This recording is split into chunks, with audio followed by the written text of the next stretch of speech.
मौजूद हूँ और आज सब मेरे साथ हस्बे मामूल और हमें हर सोमवार की तरह नजम सेठी साहब ज्वाइन कर रहे हैं, जो कि किसी तारुफ के मोहताज नहीं। अब तो जो है वो आप नया दौर पे उनको रेगुलरली देख और इंशाल्लाह वो आते भी रहेंगे। तो बगैर किसी ताखीर के आज के हमारे 3-4 बड़े बड़े मौजूआत हैं। एक तो जो अभी खबरों से मुंसलिक है वो तहरीक लब्बैक पाकिस्तान का जो इस वक्त एहतजाज जारी है, जब से साद रहजवी साहब जो कि मरहूम खादिम रहजवी साहब के साहबजादे हैं, उनको अरेस्ट किया गया क्योंकि वो तैयारी कर रहे थे मार्च की इस्लामाबाद की जानिब अपने मुतालबात मनवाने के लिए, जिसमें कि सर फहरिस्त फ्रांस में के सफीर की मुल्क बदरी, फ्रांस की मसनूआत का बॉयकॉट और कई एक लंबी चौड़ी फहरिस्त है जो गवर्नमेंट ने उनसे तय की थी और वो उसी को मनवाने के लिए दोबारा जा रहे थे टुवर्ड्स इस्लामाबाद, और गवर्नमेंट ने ये क्रैक डाउन कर दिया। इसके रिजल्ट में ये हुआ है कि इस वक्त मुल्क में केओस मचा हुआ है। मीडिया आपको नहीं दिखा रहा पूरी एक्सटेंट इन एहतजाजी मुजाहिरों की, लेकिन पुलिस वाले जो है वो बेचारे या तो तमाशाई हैं या उनको मार पिट रही है, और वही सड़कें और जगह मुख्तलिफ जगह ब्लॉक्ड हैं इस वक्त, जो कि आप पहले फैजाबाद के धरने में उसका एक मंजरनामा देख चुके हैं, उसके बाद भी देख चुके हैं। इसके अलावा फिर हम मुल्क की सियासत पर भी बात करेंगे आज, जिसमें कि सर फहरिस्त जो है पीपीपी की पीडीएम से अलहदगी। अभी बकौल सोलंकी साहब तलाक नहीं हुई, अभी सिर्फ अलहदगी का मरला है। तो वो क्या है, क्यों है, ये जानेंगे, सेठी साहब से बातचीत करेंगे। और उसके बाद जो सबसे आजकल अहम एक टॉपिक है वो है जनाब जहांगीर तरीन साहब का फैक्टर, जेकेटी फैक्टर जो है वो पीटीआई को कितना नुकसान पहुंचाएगा, कितना नुकसान नहीं पहुंचाएगा, किसी और पार्टी को नुकसान पहुंचाएगा, क्या वो इस्टेब्लिशमेंट के इमा पे काम कर रहे हैं, जो तरह तरह के रूमर्स हैं, हम सब सेठी साहब से पूछेंगे और इनसे कहेंगे कि हमें कमेंट दें।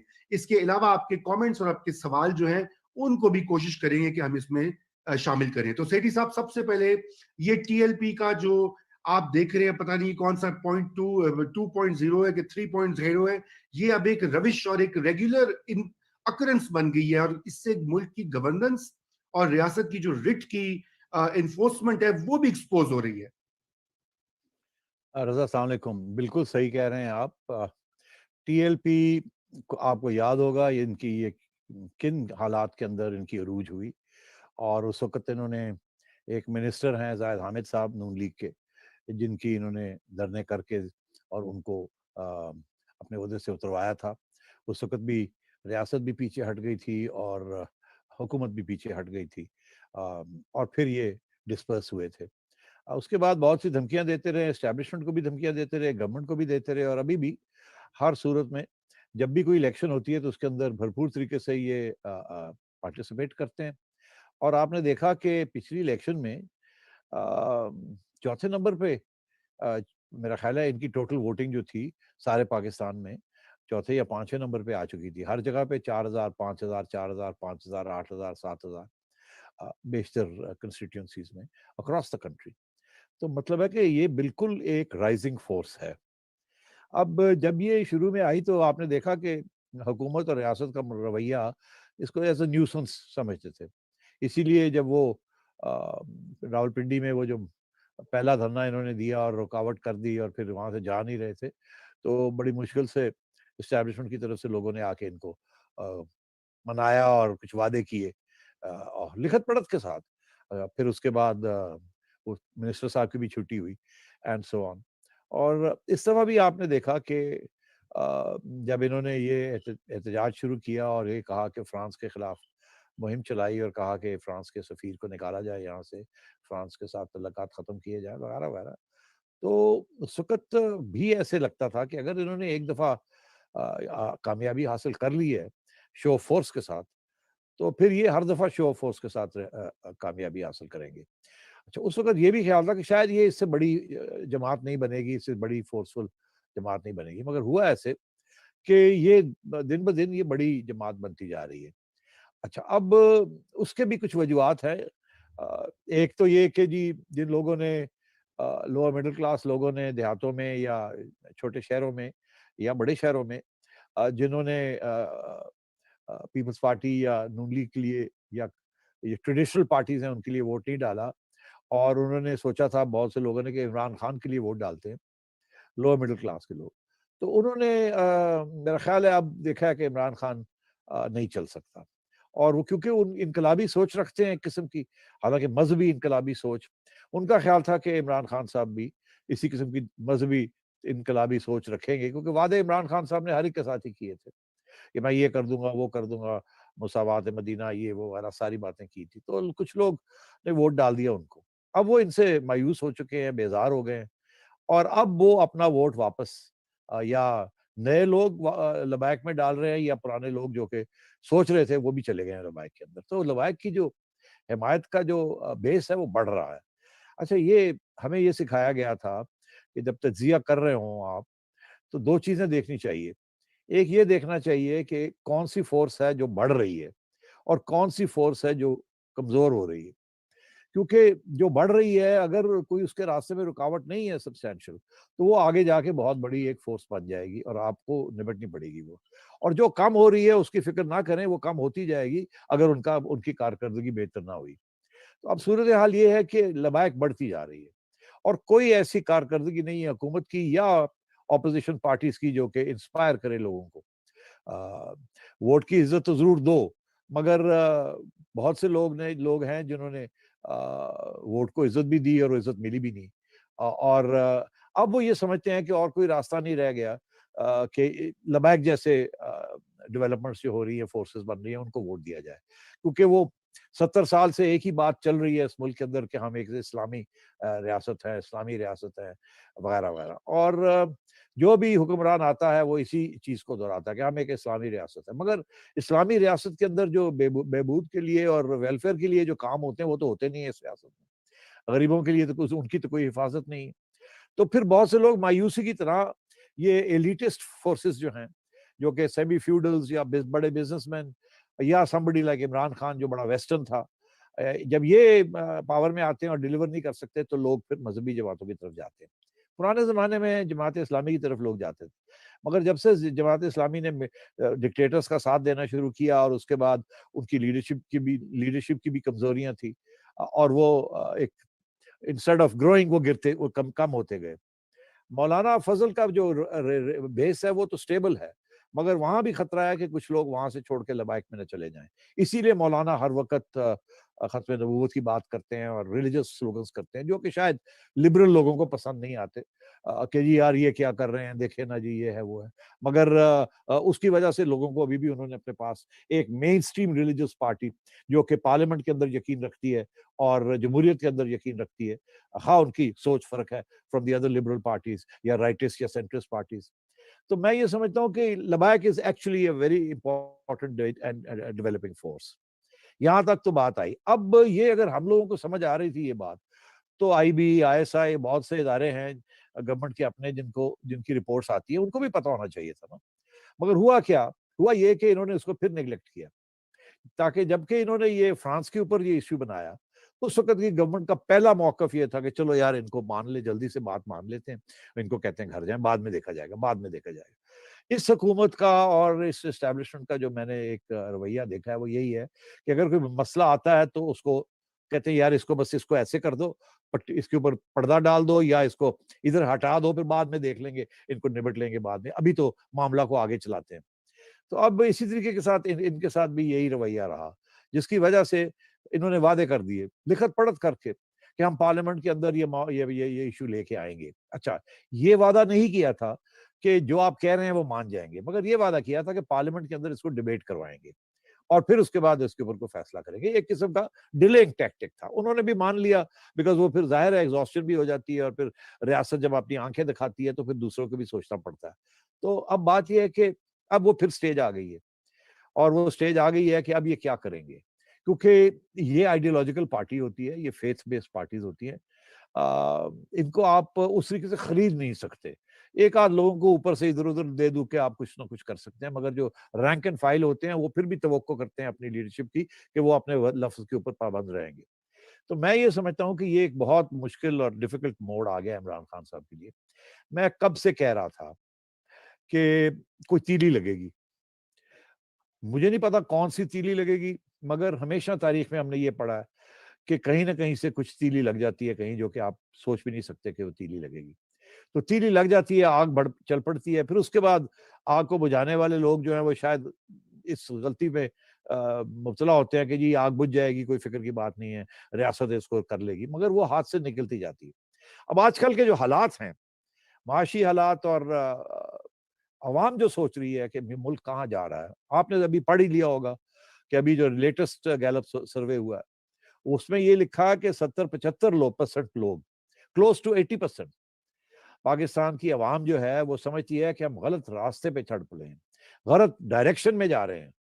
देखिए, आप एक बात कह सकते हैं हम हुकूमत से खुश नहीं हैं, फलाने से खुश नहीं हैं, मगर ये कहना कि मुल्क ही किसी गलत रास्ते पे चल पड़ा है, ये तो बहुत बड़ी एक क्रिटिक है, कंडेमनेशन है आपकी मेन स्ट्रीम पार्टीज की, आपकी एस्टेब्लिशमेंट की, और आपकी रूलिंग एलिट्स की, कि आपकी जो हुक्मरान तबका है वो आपको मुल्क को कहीं गलत रास्ते पे लगा दिया। अब गलत रास्ता क्या है?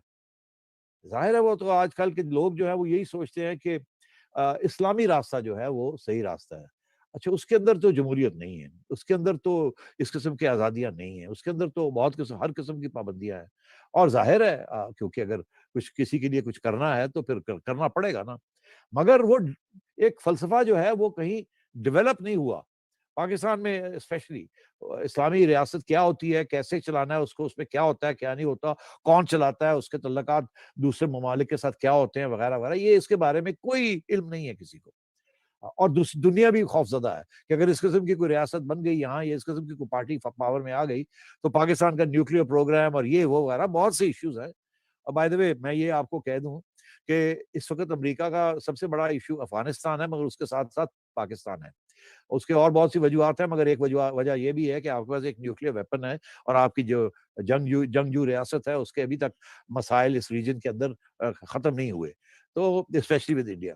अभी हाल ही में वहाँ सेनेट और वहाँ अमेरिका के अंदर रिपोर्ट्स चल रही हैं कि जी Pakistan nuclear programme, a fourth war between Pakistan and India and so on and so forth. तो इसलिए अब ये लबायक जो है ये पहुंच गई है, वो कह रहे हैं जी कि अब आप, और आज आपने देखा कि रियासत ने रोकने की तो कोशिश की, धकेलने की कोशिश की, मगर वो डटे हुए हैं। आपने उनके लीडर को भी हाउस अरेस्ट कर लिया होगा, या कर लिया है, कर कुछ लिया जी। कर लिया है। मगर अब आगे क्या होता है, आप किस किस्म की और नेगोशिएशंस करते हैं, कैसे जान छुड़ाते हैं, क्या जान छुड़ा भी सकेंगे कि नहीं, क्या कोई खून खराबा ना हो जाए, वगैरह वगैरह, ये बहुत से केटी साहब, मैं आपको इंटरजेक्ट करना चाहता हूँ इसके ऊपर। मैं थोड़ा सी आपसे जो है, आपने बहुत जबरदस्त और खुसूसन राइजिंग और डिक्लाइनिंग जो कुव्वतें हैं उसका जो आपने नया जिक्र किया है, मैं एक चीज आपको ये भी इसमें कह दूं कि क्या ये इसमें रियासत के जो इदारे हैं और खान साहब खुद, क्या वो किसी हद तक जिम्मेदार नहीं है इसको इतनी हवा देने के लिए? इसी के लिए तो काजी फाइज ईसा ने जो फैसला दिया था वो इसीलिए दिया था ना कि भाई आप इसको रोकें, आप रियासत की अमलदारी करें, और वो उसको डिले करके जिसने फैसला दिया उसको टांग रहे हैं, और जिनके खिलाफ फैसला दिया था वो फिर रोड्स पर मौजूद हैं। तो डोंट यू थिंक कि ये इसमें कोई मतलब एक पॉलिसी है कुछ रजा पॉलिसी? रजा काजी फाइज ईसा और उनका खानदान तो वो जो फैजाबाद धरना केस में जो उनका फैसला था उसके नतायज अभी तक भुगत रहा है। जी जी, मैं वही अर्ज कर रहा हूँ ना। तो बात ये कि अगर जैसे सेठी साहब ने कहा ना कि स्टेट को या गवर्नमेंट को हैंडल करना चाहिए था, टैकल करना चाहिए था, सोचना चाहिए था, तो उन्होंने तो नहीं सोचा, उन्होंने तो उसके बिल्कुल उलट किया, पब्लिक परसेप्शन में भी और लीगल मींस में भी और इंस्टीट्यूशनल मींस में भी।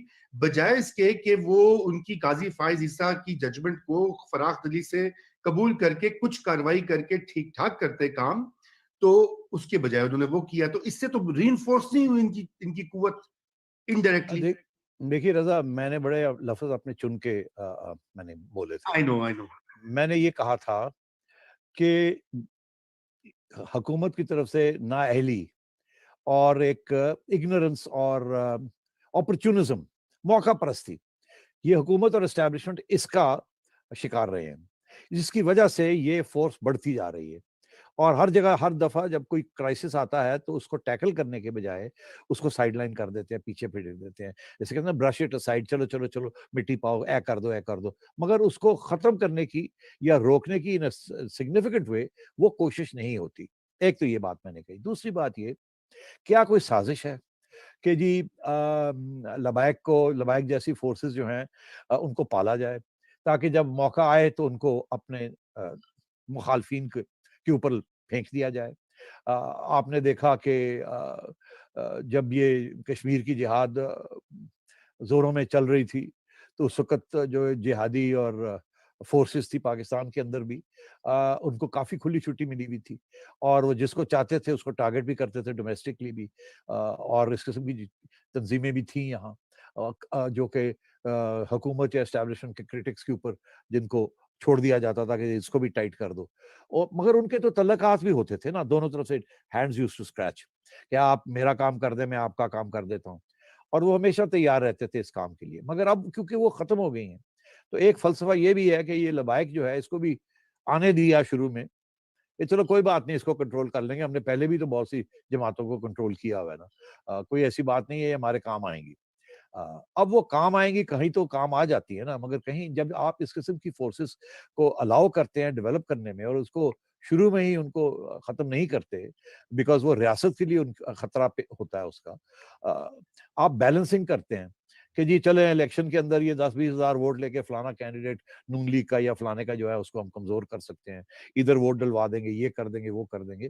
तो ये काउंटरवेलिंग टेरर जो है, ये भी एक स्टेट पॉलिसी होती है और रही है हमारे यहाँ।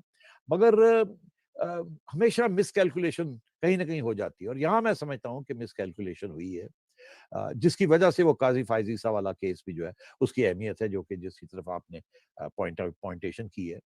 अब ये सूरत-ए-हाल ये है कि इनका ये ख़्याल था कि रिज़वी सीनियर की वफ़ात के बाद ये ज़्यादा मैनेज हो जाएगी। मगर उस वक़्त भी 2 कैंडिडेट्स थे। एक जो आजकल उनके साहिबज़ादे हैं, जो करंट के लीडर हैं लबाइक के, और एक और साहब भी थे। और मेरा ख़्याल है वहाँ थोड़ी बहुत कोशिश की गई थी कि कोई ऐसा कैंडिडेट इलेक्ट हो जो कि रीज़नेबल हो और एस्टेब्लिशमेंट की बात या हुकूमत की बात मान लिया करे फ्रॉम टाइम टू टाइम जब ज़रूरत पड़े तो। मगर इन साहब के बारे में तो पता था ना कि ये बड़े मिलिटेंट हैं और यहाँ तक कि इनके वालिद भी, कहने को यही आता है कि इनके वालिद भी इनको समझाते थे कि यार टेक इट ईज़ी, थोड़े ज़्यादा ही एक्सट्रीमिस्ट हैं। अब इलेक्ट तो ये हो गए, उसको मैनेज नहीं किया एस्टेब्लिशमेंट ने या हुकूमत ने मिलके। अब आपके सामने ये सूरत-ए-हाल है। अब इसको आप कैसे आप मैनेज करेंगे? क्या आपके पास वो टूल्स हैं, ब्राइबरी, करप्शन, थ्रेट, यही टूल्स होते हैं एस्टेब्लिशमेंट और गवर्नमेंट्स के पास, या परसुएजन। परसुएजन तो आइडियोलॉजिकल पार्टी को आप कर नहीं सकते। अब रह गया bribery and corruption on the one hand and threat. तो वो आपने देखा कि एक स्टेज पे जब वो ज़ाहिद हामिद साहब का मसला था तो थोड़ी बहुत दोनों चीज़ें चली थी। अब फ़ोर्स बहुत बड़ी हो गई है। वो छोटी-सी फ़ोर्स थी, 10 ब 15,000 लोग थे, अब तो आपने सारे देखा, सारे पाकिस्तान में वो एक किस्म की हर जगह पे वो खड़े हो जाते हैं और वो सड़कें बंद कर सकते हैं और इसके आगे भी वो जा सकते हैं। तो फिर क्रैकडाउन करना पड़ेगा। अच्छा, दोनों साइड्स को पता है कि क्रैकडाउन से पहले ही मामले को तय करना है, मगर इसमें फिर बड़ी मेहनत करनी पड़ती है और अगला राउंड इससे भी ज़्यादा मुश्किल हो जाता है। तो मैं ये नहीं कहूँगा कि ये कोई साज़िश है जिसके तहत इस किस्म की फ़ोर्स को यहाँ तक आने दिया और शायद और आगे आने दें या फिर यहाँ रोकने की कोशिश करें। नहीं, साज़िश नहीं है, मगर नाअहली है, मौका परस्ती है और वही ओवर कॉन्फिडेंस कि हम मैनेज कर लेंगे जब वक़्त आएगा, क्योंकि हमने पहले भी लीडर्स को भी और सियासी जमातों को भी हमने मैनेज किया है। तो वो प्रॉब्लम चल रहा है इस वक़्त। बिल्कुल। सोलंकी साहब, आप मैं पीपीपी का मैं बात कर रहे थे। जी, मैं सिर्फ़ ये कह रहा था कि देखें, इस मुल्क के अंदर कोई भी नज़रियात रखने की आज़ादी है, चाहे मज़हबी हों, सियासी हों, कौम परस्ती के हों, वग़ैरह-वग़ैरह। लेकिन इस मुल्क के आइन के तहत आप लोगों को किसी मुसीबत में डंडे बरदार ताकत के ज़ोर पर उनको जो लोगों के लिए मुश्किलात पैदा नहीं कर सकते। लेकिन पहले जब शाहिद खाकान के ज़माने में जब यहाँ पर फैज़ाबाद पर ये धरना हुआ, तो इमरान खान ने मौका परस्ती का मुज़ाहरा किया और उन्होंने खुद ये कहा कि मेरी तो अपनी जमात के कारकुन वहाँ जाना चाहते हैं और उनका जो काज़ है वो तो बड़ा शानदार है। आपने खुद इस आग के अंदर लकड़ियाँ भी डाली, तेल भी डाला, पेट्रोल भी डाला। उसके बाद फिर रियासत को घुटने टेकने पर मजबूर किया गया। उस वक्त जो बयान हुए कि जी बस वो इसको अपने लोग हैं, उनके साथ जो है वो आप ताकत का इस्तेमाल नहीं कर सकते। रियासत ने कमजोरी दिखाई, घुटने टेके। उसके बाद आपने बताया कि किस तरह से जाहिद हामिद को इस्तीफा देना पड़ा। तो उसके बाद इसका तसलसल जारी रहा। अभी पिछले साल इसी हुकूमत ने, इमरान खान ने जो मुआहदा किया, जो अभी हम दिखा भी रहे हैं और मेरे ख्याल में आपसे मैं कहूंगा कि दोबारा दिखाएं, उसका एक एक नुक्ता जो है वो इस मुल्क के आइन और कानून के खिलाफ है। आप किसी भी ग्रोह को इसकी इजाजत नहीं देते कि वो आपकी अंदरूनी और खारजा पॉलिसी को तय करे। आपने इस ग्रोह के साथ तय किया कि आप फ्रांस के सफीर को निकालेंगे। ये आपने किस मुल्क के, इस मुल्क के किस कानून के तहत किया? फिर आपने अपने आप को घुटने टेकने पर मजबूर किया कि जी आप इसको पार्लिमान में ले जाएंगे। आपने उनके साथ ये बात मानी कि आप जो है वो उनकी मसनूआत का बायकॉट करेंगे। आपको ये अंदाजा है कि आप फ्रांस से क्या-क्या चीजें लेते हैं?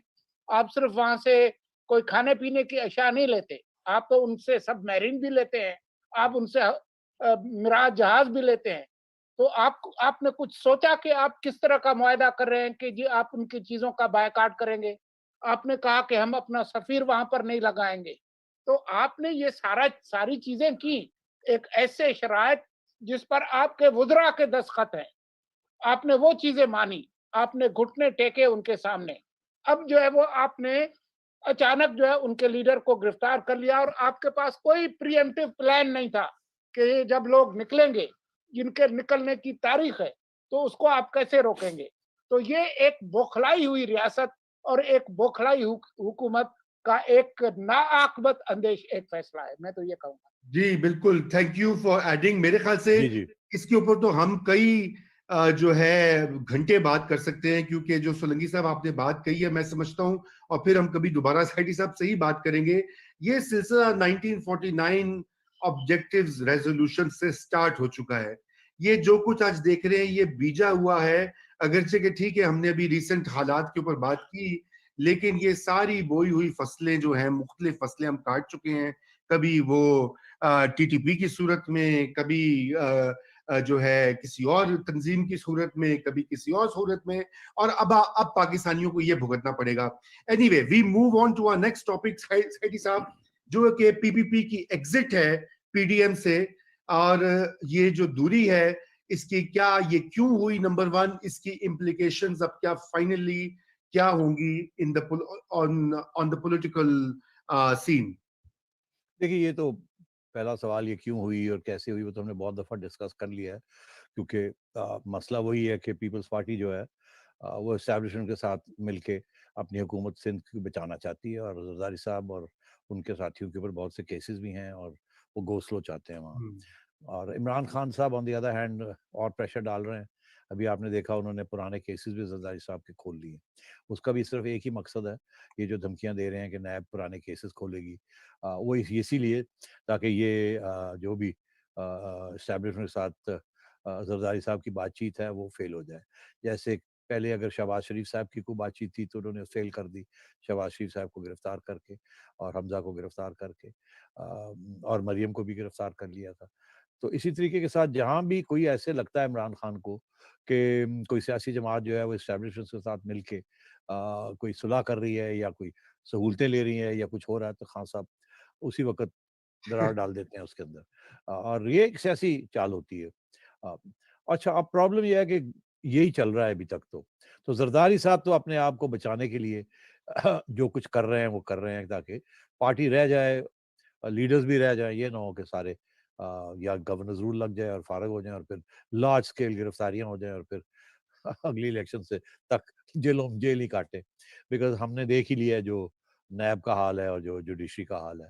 तो इसलिए अब तो यहाँ तक तो ये बात तो समझ आती है। अब बात ये है कि मियाँ नवाज शरीफ साहब का जो बयानिया है वो तो वही है ना कि रिजाइन करें और एक बहुत बड़ी क्राइसिस क्रिएट करें। और मैं आपको ये बता दूं, ये मैं पहले भी कहता आ रहा हूँ कि मियाँ नवाज शरीफ साहब को जब आप पूछते हैं या पूछेंगे कि भाई क्या है, आपका क्या ख्याल है, ये रेजिग्नेशन के साथ ये गवर्नमेंट चली जाएगी? आपका क्या ख्याल है कि ये अब तो 2 साल रह गए हैं, तो ये क्या इसके साथ गवर्नमेंट ये नहीं कर देगी, ये नहीं कर देगी, वो नहीं कर देगी, बाय इलेक्शन नहीं कर देगी? तो मेरा ख्याल है जवाब जो मिलता है वो आपको शायद मुतमईन नहीं कर सकेगा। वो जवाब ये होता है कि ये इतना अनहोली अरेंजमेंट है, ये इतना अनफीजिबल अरेंजमेंट है जो चल रहा है, और जो हालात है मुल्क में और आवाम के, ये ज़्यादा देर चल नहीं सकता। जब इसके ऊपर आप आगे बढ़े तो पूछे, अच्छा ये क्यों नहीं चल सकता? अब तक तो चलता आ रहा है, और हमेशा जब आमरीत आती है तो 10-10 साल काट जाती है। तो फिर आगे से जवाब जो मिलता है वो भी फिर सुनना पड़ता है कि जी हाँ, मगर फिर वक़्त आता है ना, वक़्त आता है तो वो सारे फारिग हो जाते हैं। तो हमें क्या है, हमने तो वोट की इज़्ज़त लेनी है, और उससे कम अब बात नहीं करनी, क्योंकि 3 दफ़ा हम कुर्बानी दे चुके हैं इसी गोल के लिए। तो अब ये है कि ठीक है, आज नहीं कल, कल नहीं परसों, परसों नहीं तरसों, कभी ना कभी तो ये सिस्टम जो है ये सस्टेन नहीं हो सकेगा। अ, कहीं न कहीं कोई चिंगारी लग जाएगी, और वो कंट्रोल नहीं होगी, और हुकूमत की तरफ से गलती होगी कोई ना कोई, और वो गलती के बेसिस के ऊपर आवाम खड़ी हो जाएगी, या हमें और मौका मिल जाएगा और डिस्टेबलाइज़ करने का। तो आप देखें, जब तक हालात ऐसे हैं और इतनी नाअहली के साथ ये हुकूमत कोशिश करती है उनको हल करने की, तो कोई फ़िक्र की बात नहीं है, हमें कोई जल्दी नहीं है। ठीक है, आज नहीं कल, कल नहीं परसों, किसी न किसी स्टेज पे तो कुछ होगा। हम अपनी कोशिश पूरी करते रहेंगे कि जी डिस्टेबलाइज़ करते रहें, इनके खिलाफ करते रहें, बात करते रहें, हर जगह पे, हर प्लेटफ़ॉर्म पे हम इनको अंडरमाइन करें वगैरह-वगैरह। तो अब देखिए ना, अब ये एक चिंगारी है, ये लबाए की।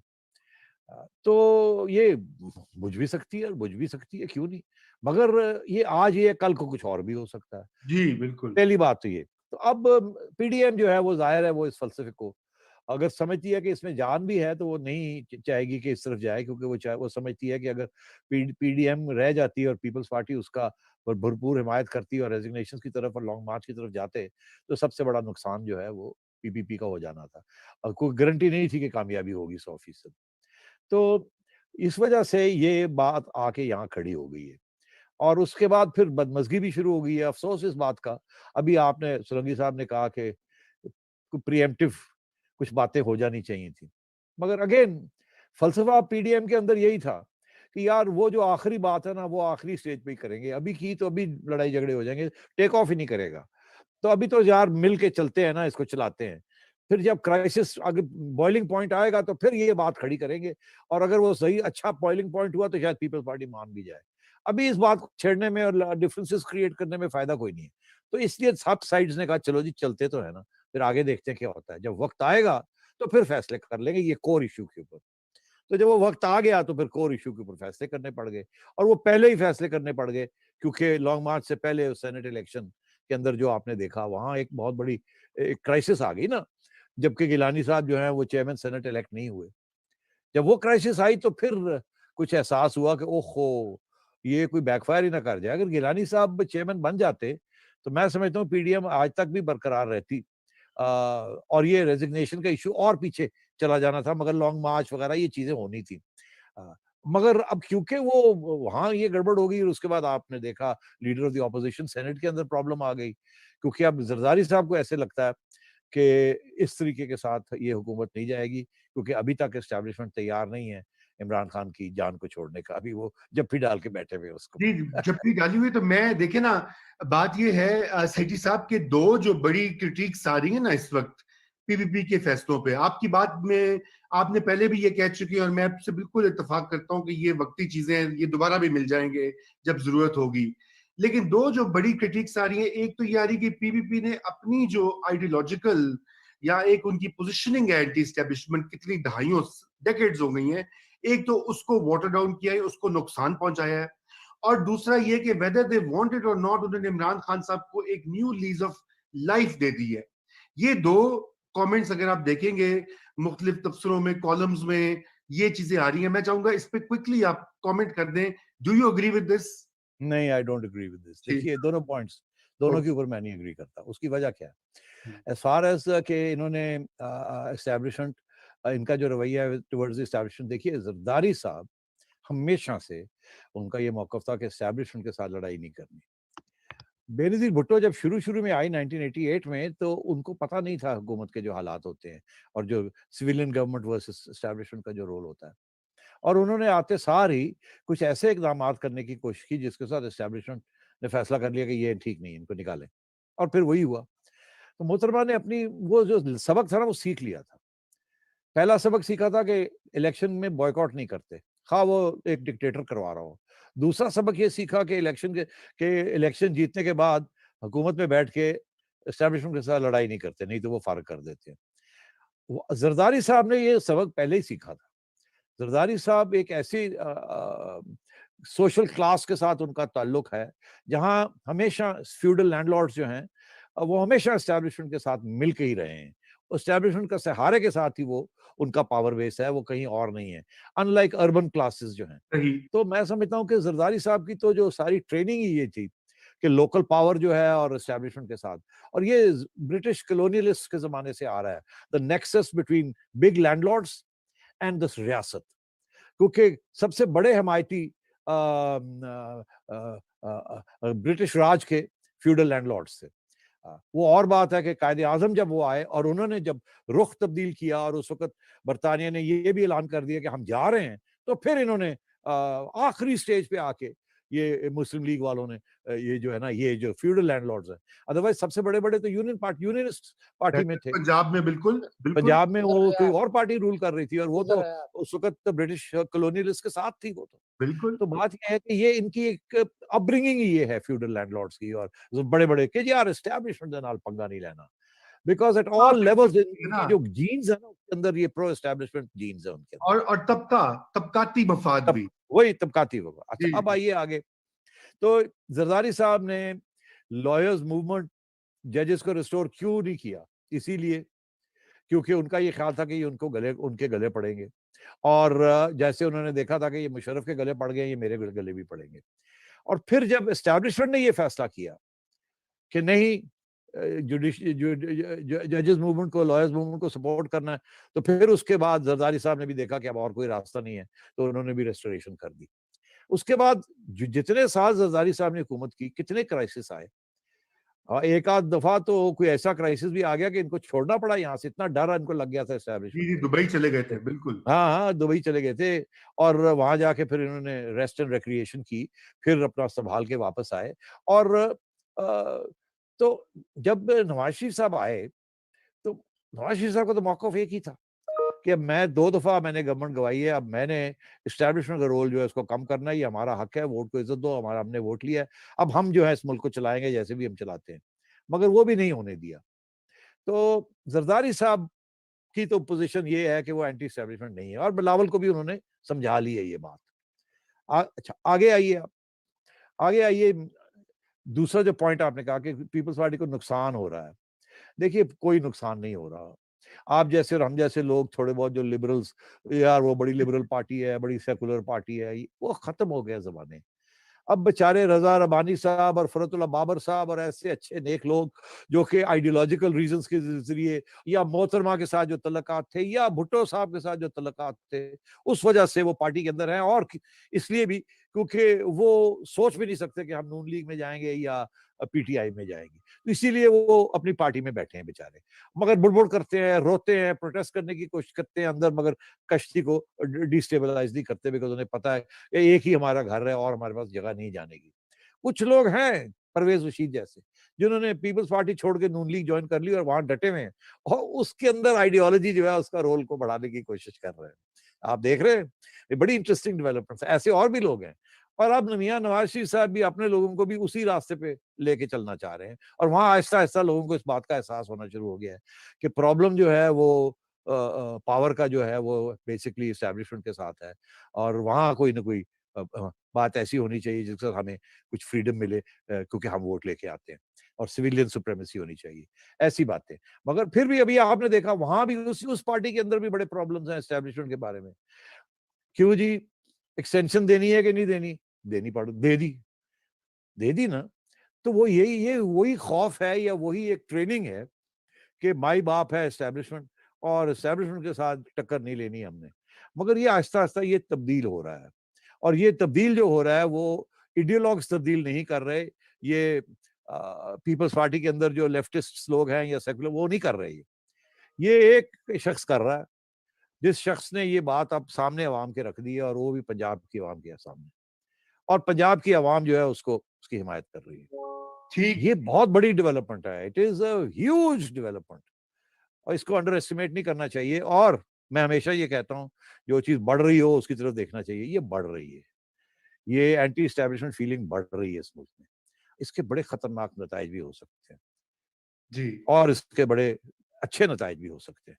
अब वो क्या होंगे, कैसे नेगोशिएट करके सिविलियन सुप्रीमेसी वापस बैलेंस करके आएगी, कैसे आएगी, नहीं आएगी, क्या रेजिस्टेंस आएगी जो आ रही है, ये फिर आप देखेंगे। अब आज जैसे तारीख बढ़ेगी आगे, तो आप देखिएगा, आज मियाँ साहब खड़े हैं, कल को कोई और खड़ा हो जाएगा। ऐसे ही पहले है, बिल्कुल। छोटी प्रोविंसेस में लोग खड़े होते थे, अब बड़ी प्रोविंसेस में भी खड़े होने बिल्कुल, शुरू। बिल्कुल। मेरा सेठी साहब यही मानना है कि नवाज शरीफ जो है वो एक इंसिडेंटल, यानी कि वो एक किरदार है जो कि तारीख के इस मोड़ पर आ गए हैं सामने। कोई और भी होता जो समाज, सोसाइटल चेंजेस होती हैं, जो उनका एक्सपीरियंस है, मतलब एक तरह से ही रिप्रेजेंट्स दैट चेंजिंग मोमेंट। तो इसलिए टू आंसर योर क्वेश्चन कि वो जो कि जरदारी साहब को या पीपल्स पार्टी को नुकसान, को खास नुकसान नहीं है। पहले भी कोई सीटें नहीं थी बाकी पाकिस्तान में, जो सीटें मिलती हैं वो कराची में भी नहीं मिलती। वो वही rural feudal semi feudal area जो कि प्रो एस्टैब्लिशमेंट है उसी के अंदर मिलती है, और वहां भी यही वादे करने पड़ते हैं कि हम एस्टैब्लिशमेंट के साथ मिलकर चलेंगे, आप पैसे लगाएं, पैसे बनाएं और अल्लाह खैर सल्ला। जी। तो हमारा फाइनल टॉपिक जो है वो है जहांगीर तरीन फैक्टर। और हमारे पास वक्त कम रह गया है, लेकिन ये बहुत अहम फैक्टर है, जेकेटी फैक्टर। साइडी साहब, आप प्लीज इसके ऊपर एक क्विक कमेंट दीजिए।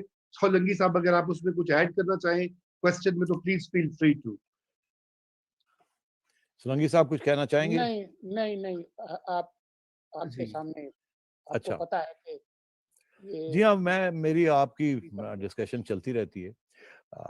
बात ये थी कि जहांगीर तरीन साहब, आपको याद होगा पिछले मंडे के प्रोग्राम में मैंने इशारा किया था कि उससे पहले जो प्रोग्राम था मैंने इशारा जी। किया था कि जहांगीर तरीन कि वो साहब जब अकेले जाएंगे नहीं जाएँगे, वो अदालत या पूरी एफआईए पूरी तो बारात, 7 लोग लेके जाएंगे। आपने कहा था कि वो बारात को साथ लेकर जाएँगे, अकेले नहीं जाएंगे। जाएँगे। तो उस वक्त मेरा ख्याल है ये बात आम नहीं थी, एटलीस्ट मेरा ख्याल है कि कुछ मेरी सोर्सेज थी जिन्होंने पहले इशारा कर दिया था कि लग ऐसे रहा है कि जहांगीर लोगों को साथ लेके जाएगा। क्योंकि अब सवाल ये है कि आपका जो सवाल है और हर एक के ज़हन में यही सवाल है कि ये कहाँ जा रही है बात? जहांगीर तरीन इमरान खान के खिलाफ लड़ने के लिए तैयार हो गए हैं? जहांगीर तरीन किसी के कहने के ऊपर ये कर रहे हैं?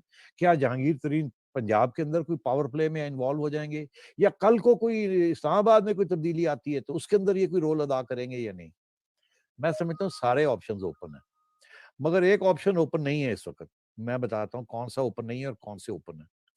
जो ओपन नहीं है वो ये है कि खुल के ये इमरान खान के साथ लड़ाई करेंगे नहीं, ये सिर्फ दिखावे के लिए है, ये उसको मनवाने के लिए है। ये एक इशारा है कि मैं तुम्हारा ही, मैं पीटीआई का बंदा हूँ, देखिए कितने लोग बेचैन हैं, मेरे साथ खड़े हैं, अब मुझे साथ लेके चलिए, मैं आपका साथ-साथ पहले भी था, अब भी बन सकता हूँ। ये जहांगीर तरीन, और आप मेरे ऊपर जो प्रेशर है इसको हटाइए।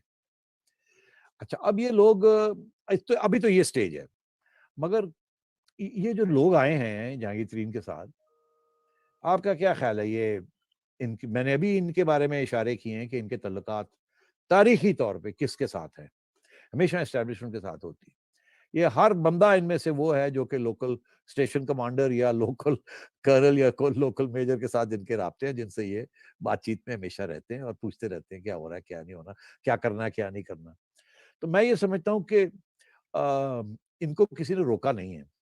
अगर ये नहीं कहा कि नहीं, नहीं, नहीं आपने नहीं जाना, तो रोका भी नहीं है। जो आपका दिल चाहता है करें। हम तो आपको, हम कुछ नहीं कह सकते आपको। ताकि ये ना हो कि इमरान खान साहब को आईबी रिपोर्ट कर दे कि जी वो तो एस्टैब्लिशमेंट की तरफ से उनको इशारे हो रहे हैं, जाओ, जाओ, जाओ। तो मतलब वहाँ से तो इतना सटल तरीका है कि भई आप जो हमें क्यों पूछते हैं?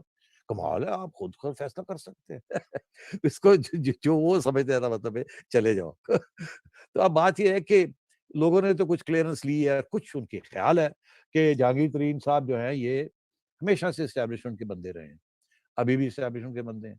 ये जब वापस आए थे लंदन से, तो लोगों का ख्याल था, हमने भी शायद ये कहा था कि नहीं, इशारा हुआ है कि आ जाओ, आपका ख्याल रखेंगे, आप फ़िक्र ना करें, आ जाएँ आप।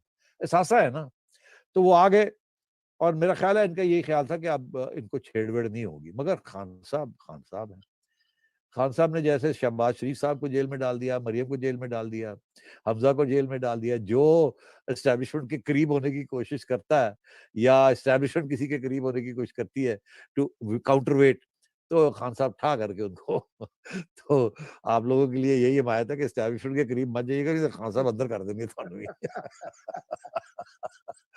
तो इसलिए तो यहाँ ये सूरत हाल है। अब उन्होंने जहांगीर तरीन को अटैक कर दिया बिकॉज ही थिंक्स कि ये किसी ना किसी स्टेज पे he will go with the establishment. जब एस्टैब्लिशमेंट से इशारा आएगा तो जहांगीर तरीन साहब यस सर करके खड़े हो जाएंगे। तो इस्लामाबाद में तब्दीली लानी है, Jahangir get your people together. Punjab में लानी है, Jahangir go and support so and so, etcetera etcetera etcetera. और अभी एक और भी मसला चल रहा है एस्टैब्लिशमेंट और इमरान खान के दरमियान, उस किस्म की सेम पेज फलसफा अब नहीं रहा। बहुत से इश्यूज है, छोटे छोटे हैं जिसके ऊपर इख्तलाफात है। सबसे बड़ा तो पंजाब और केपी है। मैं पहले भी कह चुका हूं कि उनकी तरफ से इशारा था कि यार कारकर्दगी बेहतर करो, हमारे हाथ मजबूत करो, हमें गालियां पड़ रही हैं। और खान साहब जो है वो कारकर्दगी 0/0 चल रही है, और सारा फोकस जो है वो किसी और चीज पे है। लोगों को किसी को खड़ा ना होने दो, किसी को बिठा के रखो, किसी को जेल में डाल दो, और ये करप्शन करप्शन करप्शन करप्शन। अच्छा, अब तो उनकी अपनी करप्शन पार्टी के अंदर, केपी में और पंजाब के अंदर जो करप्शन हो रही है वो तो आसमान को छू रही है, चूम रही है। तो मैं ये समझता हूँ कि एस्टैब्लिशमेंट बड़ी परेशान है। वो चाहती है कि इमरान खान साहब की कारकर्दगी बेहतर हो, अवाम उनसे इतना बेबस ना हो, फिर एस्टैब्लिशमेंट को गाली नहीं पड़ेगी क्योंकि सतून तो वही है। तो इसलिए वो तो इसको छोड़ना नहीं चाहते इमरान खान साहब को। और वो ये, क्योंकि उनको डर है ये गए तो फिर वो मियां नवाज आ जाएगा, मरियम आ जाएगी, तो क्या करेंगे? जरदारी साहब तो कोई कंट्रोल में ही रहेंगे, मगर उनका क्या होगा? वो तो 2-3 दफा उन्होंने गवर्नमेंट गवाई है, वो फिर तैयार हो जाएंगे कोई गड़बड़ करने के लिए। तो उनको दूर रखने के लिए वो, इनके पास चारा नहीं है। अच्छा, इनके पास जाते हैं लोग कि जी हम आपको आपका मसले हल करते हैं, ये करते हैं, वो करते हैं। अच्छा, तो वो ऑप्शंस कॉन्स्टेंटली डिस्कशन में रहते हैं। मगर खान साहब जब भी सुनते हैं ना कुछ होने जा रहा है या एस्टैब्लिशमेंट कोई ऑप्शंस ढूंढ रही है, तो वो गड़बड़ कर देते हैं। तो जहांगीर तरीन आगे जाके ये रोल जरूर अदा करेंगे कि एक दिन आएगा कि आपको याद है कि नवाज शरीफ साहब ने, मरियम ने, बिलावल ने ये बात कही थी कि आप दूर हो जाएं, छोड़ दे इसको हमारे हाँ, हाल पे, हम इसको निबट लेंगे, आप इसके सतून ना बने, आप सपोर्ट ना करें, खिलाफ ना हो, हमारे हक में ना कुछ करें, आप बस थोड़ा सा इधर हो जाए आप मेहरबानी न्यूट्रल करके। हो जाए, तो वो आप नहीं होते न्यूट्रल ना। हो जाए। और मैं और आपको जाते जाते बता दूं, जब भी कोई क्राइसिस आती है इमरान खान साहब को, तो इमरान खान साहब एक फोन उठाते हैं ग्रीन लाइन और कहते हैं ये मसला है, इसको हल कर दीजिए, नहीं तो मैं जा रहा हूँ, फिर आप भुगत लीजिएगा, या मैं डिसॉल्व कर रहा हूँ तो आप भुगत लीजिएगा, या ठीक है। ये वोट ऑफ कॉन्फिडेंस, ये वोट ऑफ, बड़े अपसेट थे जबकि वो गिलानी साहब जीत गए वो, तो इन्होंने कहा अच्छा जी फिर ठीक है, अगर ऐसी बात है तो ठीक है। फिर वो जिताना पड़ा चेयरमैनशिप के लिए संजरानी साहब को, लोगों को कह के जिताना पड़ा। खान साहब तो बैठे हुए हैं आराम से, सुबह 11:30 बजे सेक्रेटेरिएट जाते हैं, 4 साढ़े 4 आ जाते हैं, उसके बाद आराम से बैठे हुए, और वो घर आ जाते हैं। करो जी तुसी, मैं अपना काम कर रहा हूँ, आप अपना काम करें, तो आप सतून है ना, तो बने फिर सतून। ये वोट ऑफ कॉन्फिडेंस एस्टैब्लिशमेंट की तरफ से मेरी खबर ये है, इनको कहा था ना यार ये वोट ऑफ कॉन्फिडेंस होंगे तो मत जाओ, यू आर स्टेबल, बैठे रहो आराम से, कोई नहीं मसला। नहीं, मैंने वोट ऑफ कॉन्फिडेंस लेना। तो उन्होंने कहा अच्छा ना करो, नहीं नहीं मैंने लेना, आप संभालिए, मैं जा रहा हूँ। लो जी, वोट ऑफ कॉन्फिडेंस उनके खाते फेंक दिया। उन्होंने कहा चलो चलो चलो चलो पे चलो करो करो, वोट ऑफ कॉन्फिडेंस दिला दिया। जी। तो अब बात ये है कि खान साहब भी बड़ी जबरदस्त किस्म की सियासत खेल रहे हैं। कारकर्दगी 0/0 है, सियासत 100%, 100 मार्क्स। पंजाब के अंदर उस वक्त से एस्टैब्लिशमेंट कह रही है change change change change change, no. पता नहीं कितने सेक्रेटरीज आते हैं, कितने जाते हैं, कितने फलाने आते हैं, कितने जाते हैं। जो भी एक कैंडिडेट तैयार होता है जिसकी तरफ एस्टैब्लिशमेंट जरा मुस्कुरा के देखती है, उसको जेलों में डाल देते हैं, उसके ऊपर केस शुरू हो जाते हैं। अलीम खान का आपने देख ही लिया और भी लोग हैं, जहांगीर तरीन वगैरह वगैरह। तो ये सियासत में तो माहिर हो गए हैं। मेरा ख्याल है कहीं और से एडवाइस आ रही है, होम मिनिस्ट्री से एडवाइस आ रही होगी। मगर बात ये है कि इस वक्त सिचुएशन जो है ना वो अनस्टेबल है, बहुत बहुत अनस्टेबल। बिल्कुल, सेठी थैंक यू सेठी साहब। सेठी साहब, ये मुझे मुख्तसर बता दीजिए कि ये जो गैर मुस्तहकम सूरत हाल है, इसमें अगर बहुत ज्यादा तंग हों इमरान खान और तख्ते हिल रहे हों, तो अगर वो असेंबलियां तहलील करने का हुक्मनामा आरिफ अलवी को भिजवा दें, तो उस वक्त क्या होगा? नहीं देखिए, नहीं करेंगे ये धमकी है। वो पूरी अपनी टर्म पूरा करना चाहते हैं, वो धमकी देते हैं कि जी ठीक है, फिर इलेक्शन करवा के देख लें क्या होता है आपका हशर, कौन आएगा तो फिर आप भुगत लीजिएगा, मैं तो बनीगाला जाके बैठ जाऊंगा, डजेंट मैटर, मैं अगले 5 साल की इंतजार कर लूंगा। कल मैं एक बड़ी इंटरेस्टिंग डिबेट सुन रहा था, और बड़ी इंटरेस्टिंग डिबेट थी, शायद आपने सुनी हो। एक रिटायर्ड जनरल थे, वो कह रहे थे कि इमरान खान साहब को कोई फर्क नहीं पड़ता, वो खुद करप्ट नहीं है, वो उनको आप निकाल भी दें या वो निकाले जाएं तो उन्हें कोई फर्क नहीं पड़ता, वो घर जाके बैठ जाएंगे, वहां से अपनी ऑपोजिशन शुरू करेंगे और फिर अगले दफा फिर वो आएंगे। और हमेशा उनकी तारीख में ही ऐसे ही रहा है।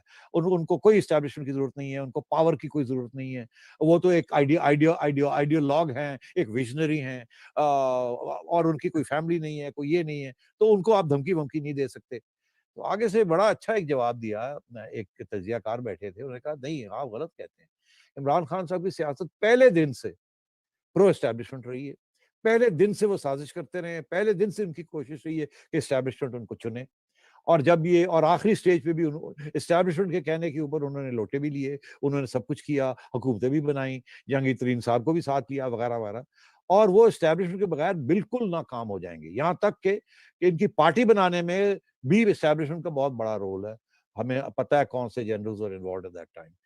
सो बात यह है कि मैं समझता हूं कि ऐसी भी बात नहीं है कि इमरान खान साहब डजंट केयर, जी मेरी गवर्नमेंट रहती है नहीं रहती, नहीं, ही केयर्स। वो चाहते हैं पूरे 5 साल करें, वो चाहते हैं कि जैसे भी हो ये सियासी जमातें, इनको खत्म किया जाए, इनके लीडर्स को जेलों में डाला जाए, और फिर एस्टैब्लिशमेंट इनके ऊपर इतनी डिपेंडेंट हो जाए कि फिर अगली टर्म भी जो है ना वो भी आसानी से मिल जाए। बिल्कुल। ऑन दैट नोट सेठी साहब, वील हैव टू एंड आज का ये हमारी ट्रांसमिशन। बहुत शुक्रिया आपके तमाम सवालात के जो आपने जवाबात भी दिए, और आखिर में तो आपने ये भी कह दिया कि वो कहीं नहीं, कोई असेंबली वेम्बली नहीं तोड़ना चाहते, और ये सिर्फ धमकियां हैं। तो मेरे ख्याल से होप के नाजरीन जो ये सवाल उनके ज़हन में भी उमड़ रहा होगा, वो उनको जवाब मिल गया होगा। इसी के साथ खुदा हाफिज।